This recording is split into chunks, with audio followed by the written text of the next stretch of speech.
नमस्कार मेरे प्यारे साथियों। आज हम इस वैकेंसी के बारे में बात करने वाले हैं जो आपने सुना है कि लोको पायलट की वैकेंसी आ गई है। ठीक है ना। तो देखिए आज हम इसके में चर्चा करते हैं कौन कौन सी ट्रेड वाले इसमें फॉर्म आपके फिल कर सकते हैं। ठीक है ना। और इसका एग्जाम कब होगा और आपका बहुत जल्दी ही कल ही उन्होंने उसमें नोटिफिकेशन भी दिया है कि इसका जो पेपर कितनी तारीख को होगा और इसका पूरा एग्जाम का प्रोसीजर कैसा रहेगा। ठीक है ना। तो देखिए इसकी जब हम बात करते हैं तो ये जो केंद्रीकृत रोजगार सूचना है इसमें इन्होंने नोटिफिकेशन जारी किया है जिसके तहत इन्होंने बताया है कि जो आपके फॉर्म है फॉर्म फिल होने लगे हैं आपके कब से 20/1/2024 यानी 20 तारीख से आपके फॉर्म डलना स्टार्ट हो गए हैं जिसकी लास्ट डेट है आपकी 19 फरवरी। तो आपको 19 फरवरी के पहले पहले ही इसका फॉर्म डाल देना है। ठीक है ना। और इसका जो इन्होंने संशोधन की डेट भी बताई है कि आप 29 फरवरी तक इसमें जो भी आपके अकाउंट नंबर वगैरह है उनको सही से मैच कर सकते हैं, क्योंकि इन्होंने इसमें बताया कि जो आप अगर आपका पेपर क्वालिफाई नहीं होता है तो आपकी कुछ पैसा अकाउंट में वापस कर दिया जाएगा। ठीक है ना। अब बात ये आती है कि इसमें कौन कौन फॉर्म डाल सकते हैं। ठीक है ना, क्या उसकी एलिजिबिलिटी है। लेकिन इससे पहले आपको याद रखना है कि देखिए ये जो आपकी एएलपी की वैकेंसी पहले ग्रुप सी में आती थी, लेकिन अब इसको काउंट करने लगे हम किसमें, ग्रुप बी में। और इसका जो प्रारंभिक वेतन बताया गया इन्होंने 19,900 है। ठीक है ना। और इसके एज का क्राइटेरिया बताया गया 18 वर्ष से 30 वर्ष तक। और इसमें अभी तक के जो पद हैं आपके वो कितने हैं, 5,696। ठीक है ना। आगे बढ़ने की संभावना है कि कितने पद आपके बढ़ सकते हैं। ठीक है ना। आगे देखिए अब इसमें हम देखते हैं कौन कौन है जो फॉर्म डाल सकते हैं।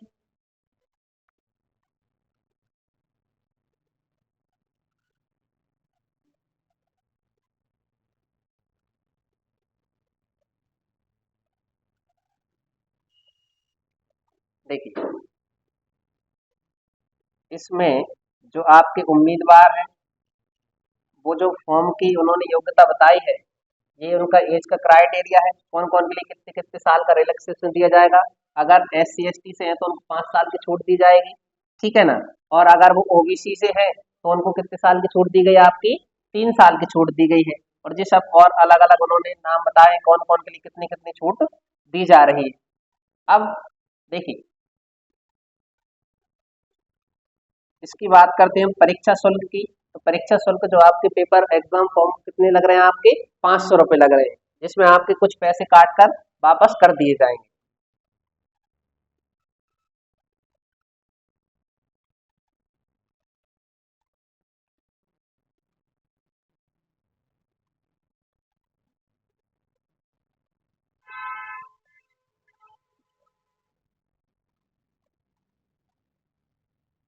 देखिए अब हम आ गए हैं कि भर्ती की प्रोसीजर क्या रहेगा आपका। तो सबसे पहले उन्होंने बताया कि एक RRB उम्मीदवार केवल एक ही RRB जोन में आवेदन कर सकता है। अगर आपने एक से दो दो जोन में करते हैं आप अप्लाई तो आपका फॉर्म निरस्त कर दिया जाएगा। ठीक है ना। भर्ती प्रक्रिया निम्नलिखित तरीके से पूरी की जाएगी। प्रथम चरण CBT 1 होगा आपका। दूसरा इसका होगा CBT 2, मतलब 2 बार आपको एग्जाम कंडक्ट कराया जाएगा। फिर उसके बाद कंप्यूटर बेस्ड टेस्ट होगा आपका। फिर आपके दस्तावेज यानी डॉक्यूमेंट वेरिफिकेशन होगा। चिकित्सा परीक्षण होगा आपका। फिर जाके कार्यक्रम स्थान पर जानकारी उचित समय पर अधिकारित वेबसाइट पर आपको SMS या मेल के द्वारा भेज दी जाएगी। अब ये आता है कि CBT 1 में क्या होगा।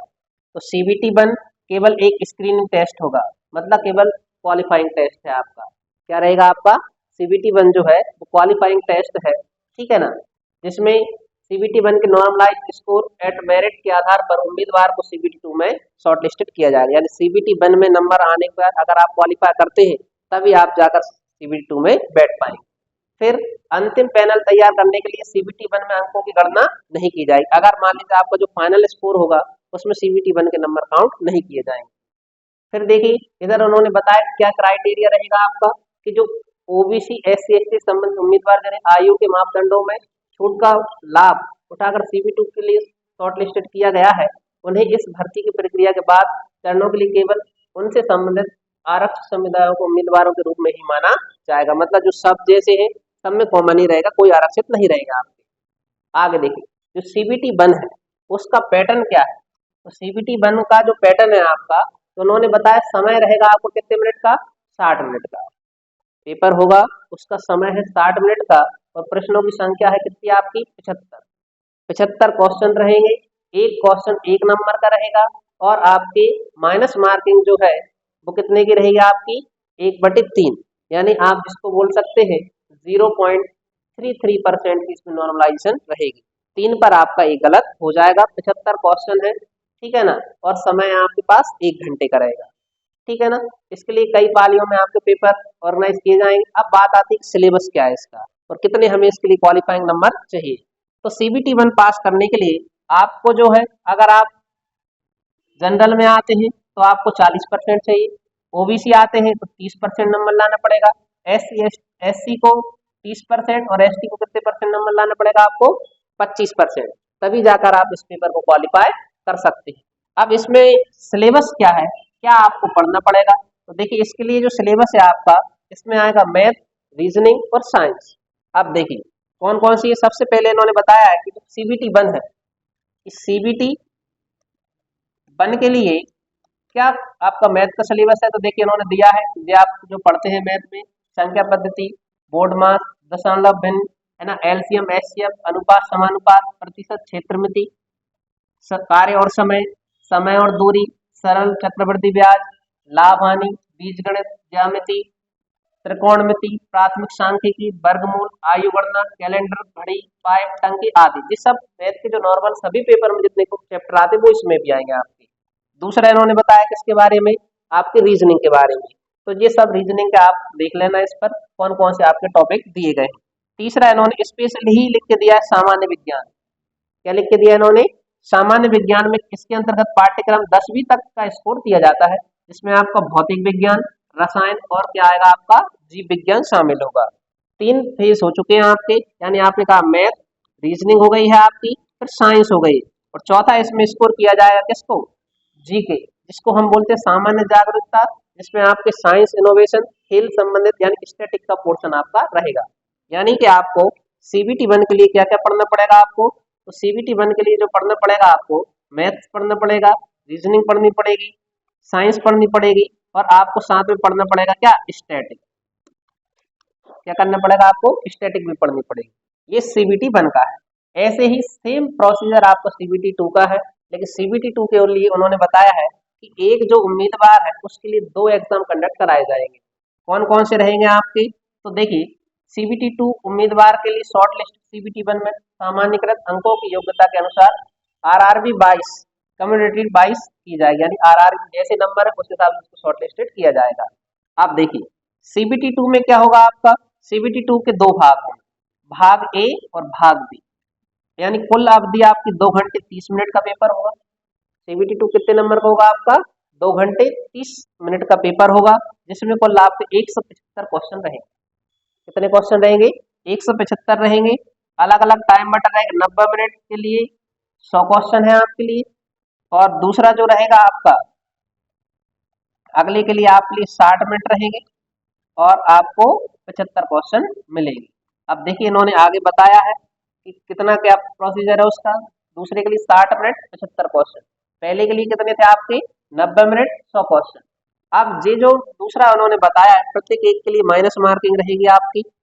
और देखिए क्या इन्होंने बताया, 2 अलग अलग तरीके से आपका पेपर कंडक्ट कराया जाएगा।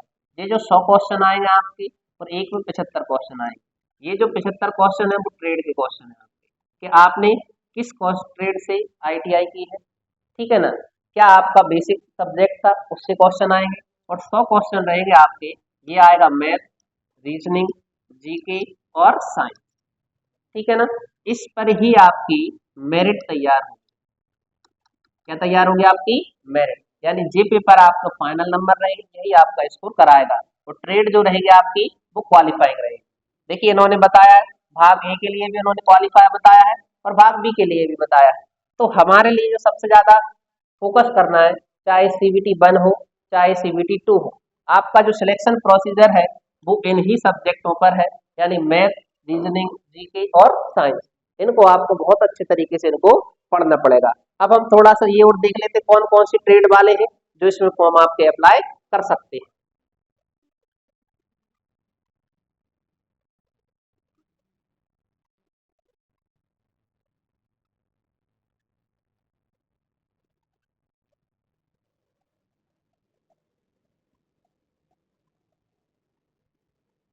देखिए एक बार ये और देख ले कि आप कौन कौन सी ट्रेड है जो लोग इसमें फॉर्म भर सकते हैं, ठीक है ना। तो देखिए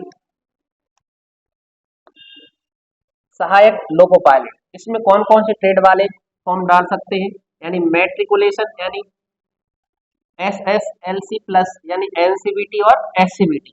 अब इनके लिए कौन कौन सी ट्रेड है आपके लिए एलिजिबल है, तो सबसे पहले आपके पास ITI होना बहुत जरूरी है। क्या होना चाहिए आपके पास, ITI हो। और ITI किससे हो, ट्रेड भी याद रखना है आपको, ऐसे ही नहीं पूरी सारी ट्रेडों को इसमें काउंट नहीं किया गया आपका। ट्रेड कौन सी हो आपकी, फिटर हो, इलेक्ट्रिशियन हो, है ना, इंस्ट्रूमेंट मैकेनिकल हो, है ना, इंस्ट्रूमेंट मैकेनिक। अगला है millwright, maintenance mechanic, mechanic radio TV, electric electronics हो गया, इलेक्ट्रॉनिक्स मैकेनिक हो गया आपका, मैकेनिक मोटर वाहन, वायरमैन, ट्रैक्टर मैकेनिक, आर्मेचर और coil winder, mechanic diesel, heat engine turner, machinist, refrigerator, air conditioner आदि, ये सब लोग ट्रेडों के फॉर्म डाल सकते हैं, ठीक है ना भैया। इसमें याद रखना है ऊपा वाला कंप्यूटर बेस्ड और वेल्डर वालों की बात नहीं की गई है आपकी, ठीक है ना। और इन्होंने किसके बारे में बात की है, अगर ये नहीं है तो आपके पास क्या होना चाहिए, कोई भी RRB से आपके पास अप्रेंटिस होना चाहिए। अप्रेंटिस है तो आप उसमें फॉर्म डाल सकते हैं, या फिर उन्होंने बताया अगर आपके पास 3 साल का पॉलिटेक्निक या इंजीनियरिंग डिप्लोमा है तो भी आप इसमें डाल सकते हैं, या फिर अगर आपने बीटेक या इंजीनियरिंग डिग्री की है तो भी आप इसमें फॉर्म डाल सकते हैं। तो ये सब इसका एलिजिबल स्कोर रहेगा, आप इसमें फॉर्म डाल सकते हैं, ठीक है ना। तो इसके बारे में आप सब लोग देख लें और ये सिलेबस आप तैयार करें। धन्यवाद।